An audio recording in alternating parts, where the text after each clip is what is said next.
오늘도 주님의 은혜가 여러분들과 함께 하시기를 기도합니다. 추석 명절이 시작되었습니다. 모든 가정에 하나님의 평안과 풍성한 은혜가 가정가정마다 임하시기를 축복합니다. 늘 명절이 되면 평소에 잘 생각하지 못하고 많이 돌아보지 못한 가족과 친지들을 생각하며 돌아보게 됩니다. 그리고 명절이 되면 예배를 드리거나 가족들이 모여서 이야기할 때 이런 가족이 되면 좋겠다라고 하는 그런 소원 또 기도를 하기도 합니다. 여러분은 어떤 기도와 소원을 가지고 계시나요? 저 또한 가정에 대해서 이상적인 모습을 가지고 있었고 그것을 위해서 기도했습니다. 그런데 시간이 지나면서 기도가 바뀌었습니다. 그 기도는 평범한 가정이 되는 것입니다. 부모님 건강하시고 자녀들이 부모님을 공경하고 형제들이 우애하고 어른들은 주어진 일 열심히 하고 자녀들은 건강하고 즐겁게 지내며 학생으로서 열심히 공부하고 때가 되면 진학하고 때가 되면 취직하고 결혼하여 행복한 가정을 이루는 것. 여러분 어떠세요? 지금 이렇게 말한 것이 평범한 가정의 모습이지 않나요? 그런데 시간이 지나면서 많은 사람을 만나고 또 많은 가정을 보니까 이러한 평범한 가정이 그렇게 많지 않다라는 것을 보게 되었습니다.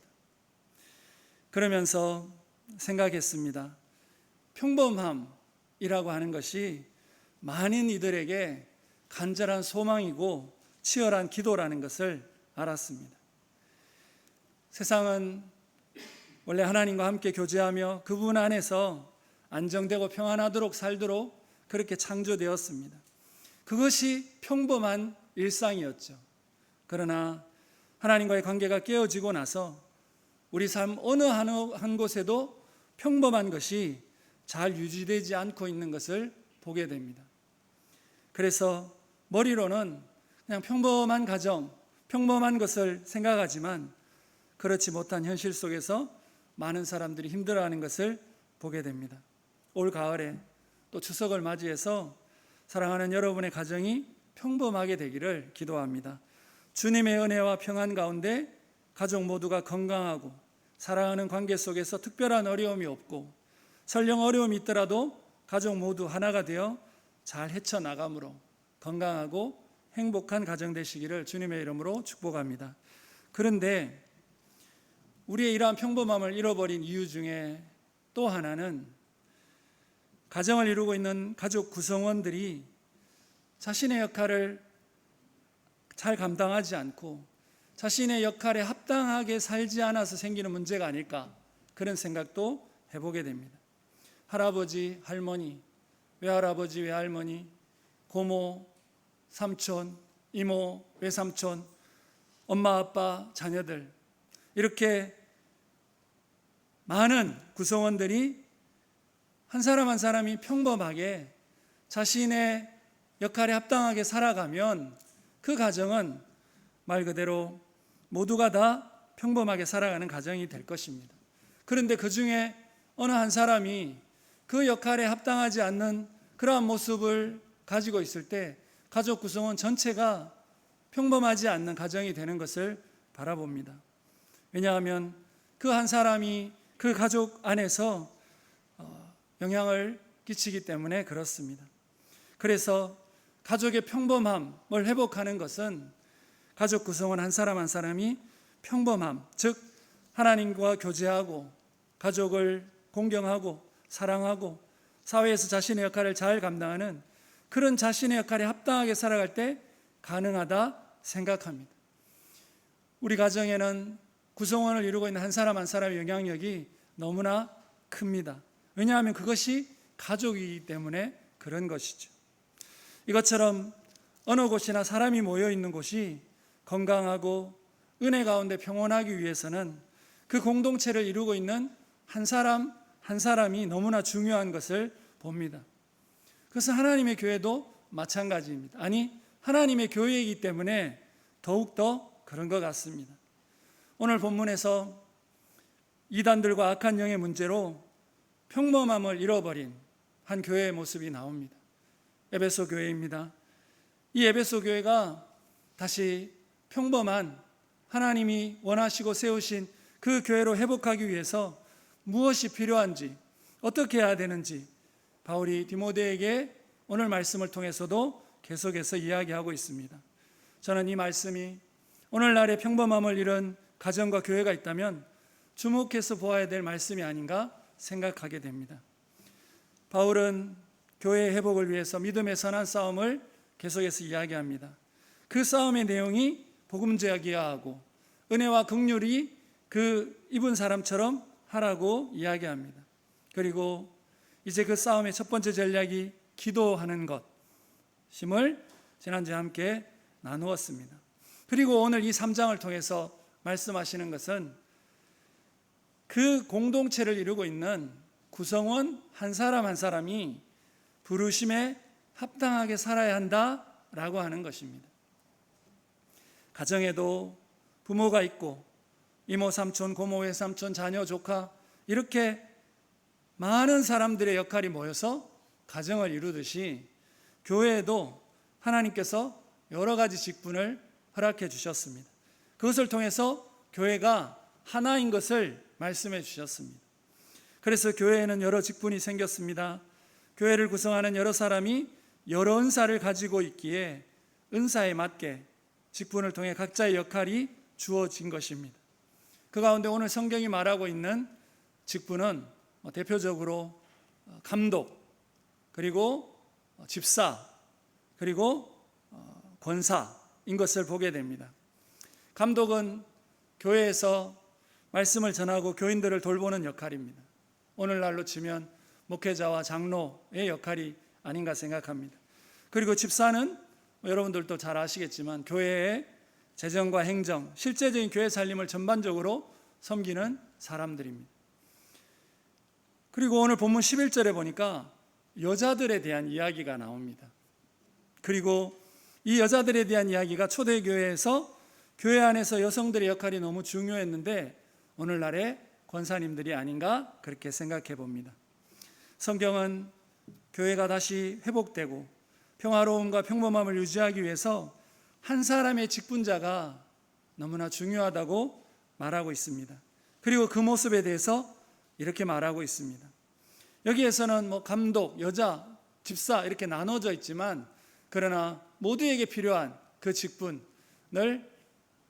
개수를 세면 한 15가지가 감독에게 필요하고 그 이외에 여러 것이 필요한데 어떤 사람이 감독 또 직분자가 되는지 다시 한번 성경을 통해서 내가 어떻게 직분자가 됐는지 하나님이 어떻게 해서 나를 세우셨는지 한번 돌아보시면 좋겠습니다. 우리 1절부터 천천히 한번 보시면 좋겠습니다.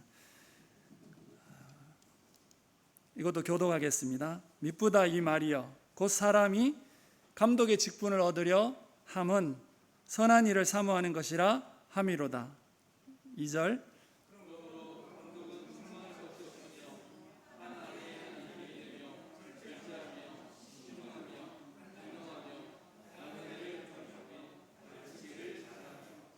술을 즐기지 아니하며 구타하지 아니하며 오직 관용하며 다투지 아니하며 돈을 사랑하지 아니하며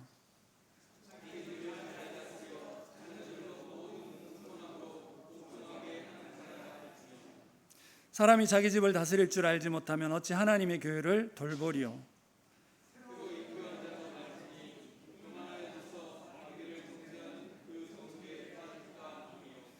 또한 외인에게서도 선한 증거를 얻은 자라야 할지니 비방과 마귀의 올무에 빠질까 염려하라.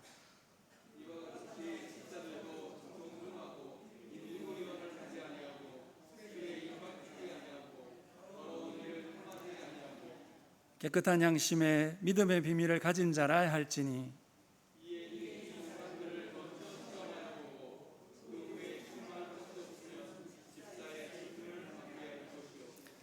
여자들도 이와 같이 정숙하고 모함하지 아니하며 절제하며 모든 일에 충성된 자라야 할지니라.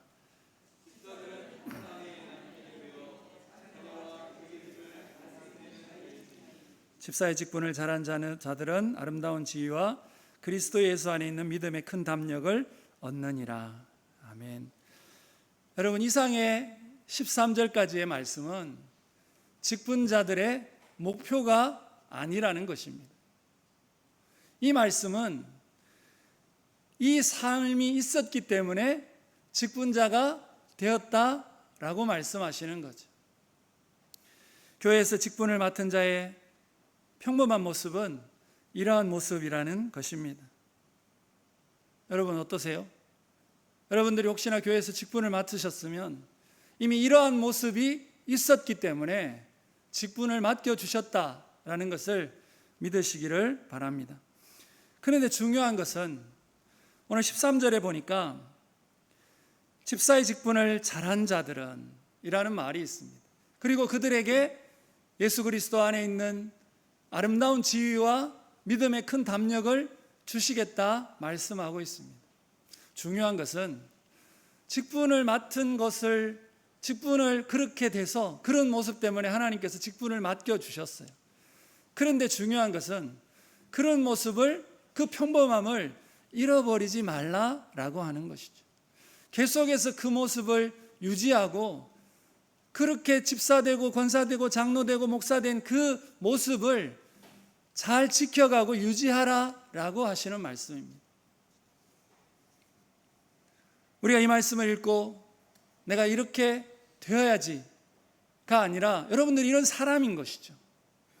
그런데 이것을 잘 지켜가지 못했다라는 것이죠. 그럼 왜 그럴까? 그럼 이것을 계속해서 잘 지켜가기 위해서 우리가 어떻게 해야 될 것인가? 무엇이 필요할 것인가? 라는 것을 생각하게 됩니다. 우리는 이 모습을 잘 간직해야 평범한 집사, 권사, 장로, 목사가 되고 그 교회는 평범한 교회, 하나님께서 일하시고 말씀하시는 그런 교회가 된다라는 것입니다. 이 말씀을 통해 공동체에서 믿음의 선한 싸움이 직분을 맡은 개인의 믿음의 싸움과도 연관된다라는 사실을 알게 됩니다. 이러한 덕목들로 직분자가 되신 사랑하는 성도님들이 계속해서 직분을 감당하게 되시기를 주님의 이름으로 부탁합니다. 그러기 위해서 오늘 교회에서 직분을 맡은 자에게 계속해서 그 직분의 모습으로 살아가기 위해서 필요한 그것을 교회를 생각하면서 한 3가지 정도 말씀을 나누려고 합니다. 먼저 교회의 직분자에게 요구되는 덕목은 바로 하나님의 영으로 충만함이라고 할 수가 있습니다. 왜냐하면 교회는 하나님의 집이기 때문입니다. 오늘 고린도전서 3장 13절까지 읽었는데 15절 말씀 우리 PPT를 보면서 같이 한번 읽었으면 좋겠습니다. 상반 부분입니다. 시작. 만일 내가 지체하면 너로 하여금 하나님의 집에서 어떻게 행해야 할지를 알게 하려 함이니라고 말하고 있습니다. 바울은 디모데에게 교회가 어떤 곳인지를 알고 그 교회에서 직분을 맡았다라는 것이 어떤 것인지를 알라라고 이야기합니다. 그것은 교회가 어떤 곳인지를 먼저 아는 것이죠. 교회는 하나님의 집이다라고 하는 것입니다. 하나님의 집이라는 것은 뭐예요? 하나님을 아버지로 모시고 있는 곳이 하나님의 집이죠. 우리는 모두 하나님을 아버지라고 부릅니다. 그런데 이것이 억지로 되는 것은 아닙니다. 그리고 이것이 의지로 되는 것도 아니라는 사실입니다. 누구나 하나님을 아버지로 부를 수 있지만 아무나 하나님을 아버지라고 부르지 못한다라는 사실입니다. 우리가 하나님을 아버지라 부를 수 있는 것은 우리의 의지나 힘이 아니라 바로 영이 우리와 함께하기 때문에 가능하다라고 하는 것을 성경은 우리에게 말해주고 있습니다. 갈라디아서 4장 6절 말씀 같이 한번 읽어보겠습니다. 너희가 아들임으로 하나님이 그 아들의 영을 우리 마음 가운데 보내사 아빠 아버지라 부르게 하셨느니라 라고 말합니다. 우리가 하나님을 아버지라고 부를 수 있는 것은 아들의 영, 즉 자녀의 영을 하나님 우리에게 주셨기 때문에 그렇다라는 것이죠. 그래서 우리가 하나님의 아들, 딸이 되었다라는 것입니다. 하나님께서는 당신의 아들, 딸 된 자녀들을 기뻐하시고 영생을 주십니다. 그리고 계속해서 인도해 가십니다. 이 교회를 통해서. 그리고 이렇게 말씀하셨습니다. 로마서 8장 14절에 같이 한번 또 읽어보겠습니다. 무릇 하나님의 영으로 인도함을 받는 사람은 곧 하나님의 자녀라 라고 말씀하시죠. 하나님의 영으로 자녀가 되었으면 하나님의 영의 인도함을 받는 것이 하나님을 아버지로 모시는 아들 된, 딸 된, 자녀들 된 그 모습이다, 이렇게 말하고 있습니다. 하나님의 집인 교회의 직분자는 그 직분을 잘 감당하기 위해서 하나님의 영의 인도함을 받아야 합니다. 예수님은 교회를 내 집이라고 말씀하시면서 내 집은 기도하는, 만민이 기도하는 집이다, 이렇게 말씀하셨습니다.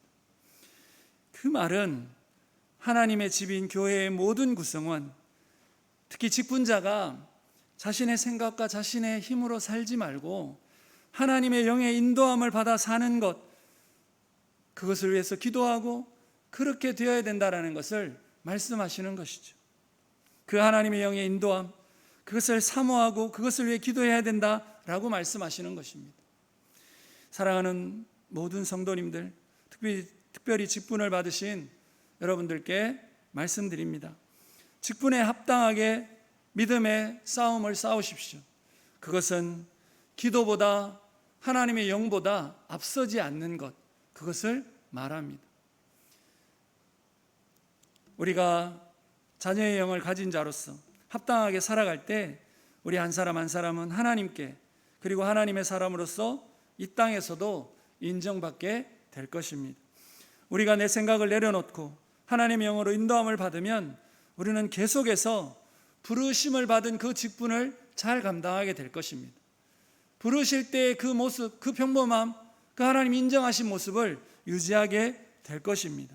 그럴 때 우리 한 사람 한 사람이 속해 있는 공동체가, 우리 가정이 평범한 하나님의 은혜가 임하고 회복될 것으로 믿습니다. 그리고 두 번째, 교회의 직분자에게 합당한 모습은 무엇일까요? 그것을 알기 위해서 또 교회가 어떤 곳인지를 우리는 알아야 합니다. 15절 중반절 또 같이 한번 읽어보겠습니다. 시작. 이 집은 살아계신 하나님의 교회요 라고 말합니다. 교회는 살아계신 하나님의 교회, 그것을 사도 바울은 교회를 그리스도의 몸이라 라고 하고 모든 사람을 그 몸의 지체의 각 부분이라고 이야기했습니다. 살아있는 하나님의 몸, 살아있는 교회는 그 몸을 이루고 있는 각 부분이 자신의 역할을 잘하고, 또 중요한 것은 서로 긴밀하게 도와주고 세워줌으로써 건강하게 살아있을 수가 있다는 사실입니다. 여러분, 몸의 지체들, 각 부분의 그 지체라고 하죠. 들 중에 여러분들이 가장 중요하다라고 여기시는 부분은 무엇인가요? 어떤 부분이 중요하고 어떤 부분이 중요하지 않을까요? 우리 몸은 모든 기관이, 모든 부분이 중요합니다. 어느 한 가지 중요하지 않은 것이 없다라는 것이죠. 그렇다면 어떻게 하면 서로 이 지체들이 긴밀한 조화를 이뤄서 건강한 몸을 유지할 수 있을까? 무엇이 있을 때 그것이 가능할까? 그것은 바로 서로에 대한 감사가 필요하다라고 생각합니다. 교회의 직분자도 계속해서 그 직분을 감당하고 그 직분에 합당하게 살아가기 위해서 감사가 필요하다라고 하는 것입니다. 무슨 감사가 필요할까요? 먼저는 하나님의 몸된 것에 대한 감사입니다. 하나님의 몸에 지체된 것에 대한 감사입니다. 그리고 또 하나는 직분을 맡겨주신 것에 대한 감사이죠. 바울은 자신이 쓴 모든 서신서, 성경의 곳곳마다 이 감사를 말하고 있습니다. 그리고 디모데에게도 먼저 감사를 말했습니다. 바울은 직분자로 부름받은 자에게 무엇이 필요한지 스스로의 본을 보여주면서 이렇게 말했습니다. 우리가 이미 보았던 디모데전서 1장 12절 말씀 같이 한번 읽어보겠습니다. 나를 능하게 하신 그리스도 예수 우리 주께 내가 감사함은 나를 충성되이 여겨 내게 직분을 맡기심이니라고 하는 것입니다. 여러분, 감사만큼 큰 능력, 큰 믿음은 없습니다. 우리에게 당한 여러 어려움이 있지만 우선 하나님의 몸에 지체된, 즉 교회에 일원된 것에 대한 감사가 있어야 합니다. 아니, 그것이 감사가 되는 것이죠. 그리고 부족하고 연약한 것은 우리 스스로 알지만 우리를 충성되게 여겨주신 하나님께서 우리에게 직분을 맡겨주셨다라고 하는 것이 우리의 감사인 것입니다. 그 감사는 모든 어려움과 환난을 이기는 힘이 되기도 합니다. 바울은 그 자신이 가장 어려울 때 믿음의 싸움을 싸우며 이기는 비결을 이렇게 말하고 있습니다. 같이 빌립보서 4장 6절 7절 같이 한번 읽어보겠습니다. 아무것도 염려하지 말고 다만 모든 일에 기도와 간구로 너희 구할 것을 감사함으로 하나님께 아뢰라. 그리하면 모든 지각에 뛰어난 하나님의 평강이 그리스도 예수 안에서 너희 마음과 생각을 지키시리로다. 아멘. 교회가 하나님의 교회로 그리스도의 몸으로 회복하는 것은 감사하는 지체들에 의해서 가능하다라는 것입니다. 몸의 지체로서 부르신 하나님께 감사, 그리고 서로 없어서는 안 될 다른 지체들을 향한 감사입니다. 지체와 지체가 서로 감사하는 것은 서로를 인정하는 것이고 서로를 필요로 하는 것이죠. 누구만 없으면 될 것 같다 라는 그런 생각을 할 수도 있습니다. 그러나 그것은 우리 몸의 한 장기를 떼어내는 것과도 같다라고 하는 위험한 생각이 아닐까 생각합니다. 우리 몸 안에 어떤 장기가 어떻게 움직이고 활동하고 있는지 우리는 잘 모릅니다. 그런데 우리 몸에 어떤 장기가 있다라는 것을 발견하는 순간 그 장기는 문제가 생긴 거죠. 그 장기가 전혀 드러나지 않고 우리에게는 있는 줄도 몰랐는데, 그러나 그 장기가 문제가 생기고 그 장기를 발견하게 되는 그 순간부터 몸 전체가 어려움을 겪게 되는 것입니다. 몸 전체가 아프게 되는 것이고 고통받게 되는 것이고, 그 작은 것에서 목숨까지도 위험하게 되는 상황이 발생하게 된다라는 것이죠. 어느 조직 하나, 어느 장기 하나 중요하지 않는 게 없다라는 것입니다. 마찬가지로 하나님께서 하나님의 교회에 부르신 모든 자가 이 그리스도의 몸된 이 교회 안에서 반드시 필요한 자다라는 것이죠. 그 필요한 자를 부르실 뿐만 아니라 직분자로 세우셨다라고 하는 것은 그가 없어서는 안 된다라고 말씀하시는 것이 아닌가, 그런 생각이 듭니다. 오늘 우리는 동경교회라는 그리스도의 몸, 하나님의 교회에 속해 있습니다. 이 사실에 대해 여러분들이 감사하시기를 주님의 이름으로 부탁합니다. 그리고 이 교회를 섬기는 직분자로 부름받고 섬길 수 있는 은혜에 대해서 감사가 넘치시기를 기도합니다. 다른 교회도 다 좋아요, 그죠? 그러나 저는 제가 속한 교회가 제일 좋습니다. 왜냐하면 이 교회에 제가 필요하니까 하나님께서 이 교회의 몸의 지체로 불러주신 거고, 내가 이 교회에 있는 것이 이 교회가 나를 통하여서 내가 어떤 역할을 하든 안 하든 내가 이곳에 필요하다고 해서 하나님이 나를 이곳으로 불러주셨기 때문에 그냥 내가 있는 곳이 제일 좋은 곳이고 내 몸이, 내가 속한 몸이 제일 건강하기를 원하고 제일 좋은 것이죠. 그리고 하나님께서 그냥 몸된 지체만 된 것도 감사한데 이렇게 뭔가 직분을 주셔서 섬길 수 있도록 해주신 것 생각할 때마다 너무나 감사입니다. 그리고 또 하나는 여러분들이 함께 있기 때문에 그것이 더 의미가 있는 것이죠. 그것을 고백하면서 여러분에게도 늘 감사하고 있습니다. 이제 마지막으로 한 가지 보도록 하겠습니다. 그것을 알기 위해 또 교회가 어떤 곳인지 또 함께 보겠습니다. 15절 끝부분입니다. 시작. 이 집은 살아계신 하나님의 교회요 진리의 기둥과 터니라. 아멘. 교회는 진리의 기둥과 터다 이렇게 말씀하고 있습니다. 이것은 교회의 사명이 무엇인지를 말씀해 주고 있다고 생각합니다. 교회는 진리의 터이기 때문에 진리의 신 예수 그리스도를 기반으로 하고 있습니다. 진리의 기둥은 진리의 터 위에 서 있게 되는 것이죠.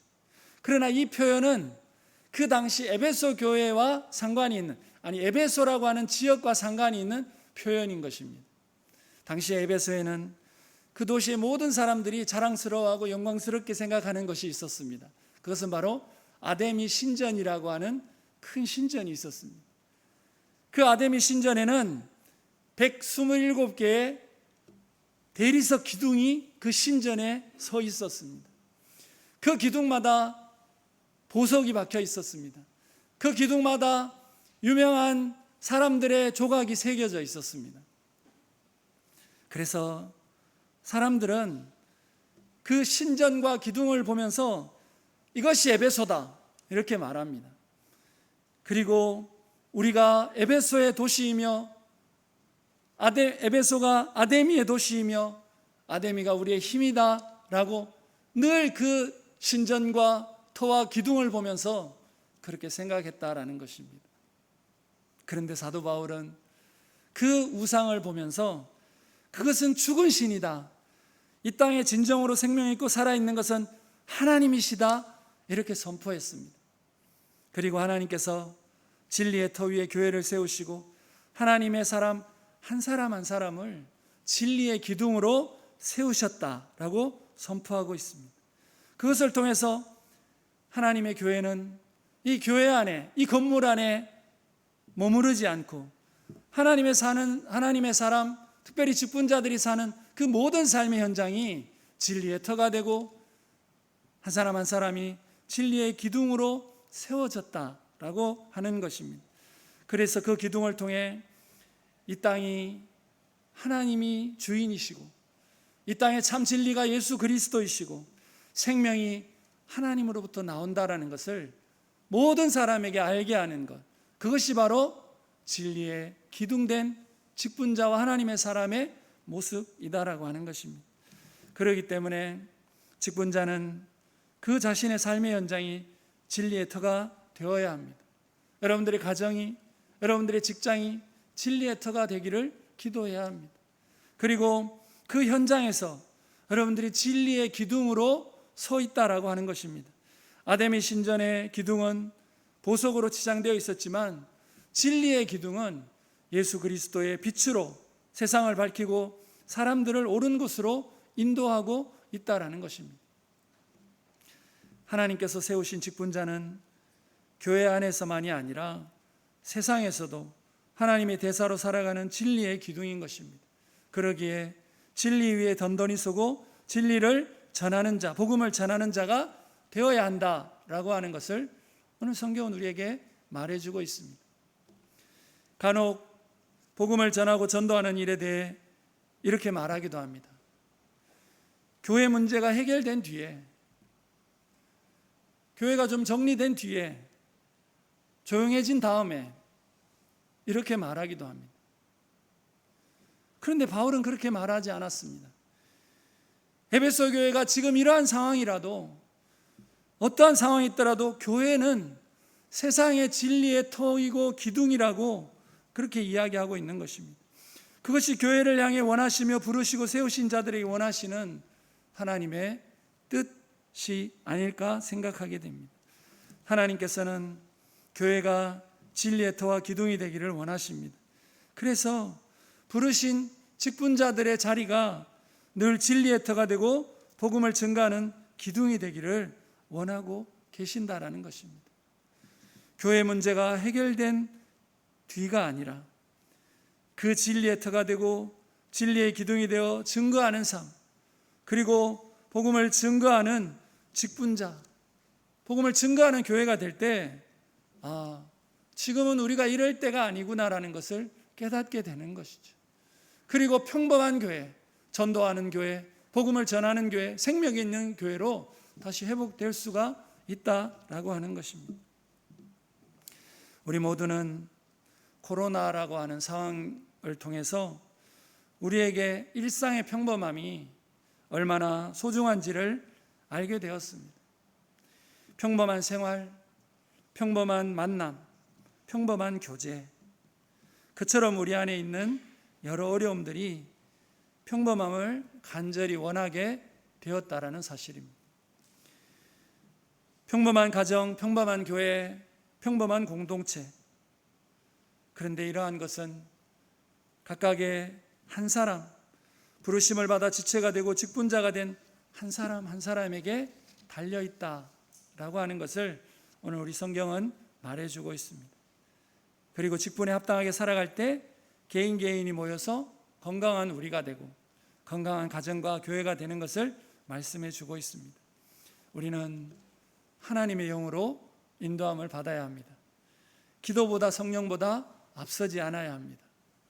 우리는 우리를 교회로 부르신 하나님의 은혜에 감사하고 함께 부름받아 서로 긴밀하게 연결되어 서로 돕는 지체들에게도 감사해야 합니다. 그리고 진리의 터와 기둥으로 우리 삶의 현장에서 복음을 전가하여 하늘의 별과 같은 사명을 계속해서 어떠한 상황에서도 잘 감당해야 합니다. 그럴 때 우리에게 맡겨주신 직분에 우리는 계속해서 합당하게 살아갈 수가 있고, 그럴 때 우리 자신이 13절에서 약속한 것처럼 아름답게 되고 믿음의 확신을 얻을 수가 있다라는 것입니다. 그렇게 부름받은 자에 합당하게 살아갈 때 우리가 속한 삶의 모든 현장이 진리의 터가 되고 건강하게 되고 은혜롭게 되므로 큰 어려움과 문제가 없는 평범한 가정, 평범한 교회가 될 줄로 믿습니다.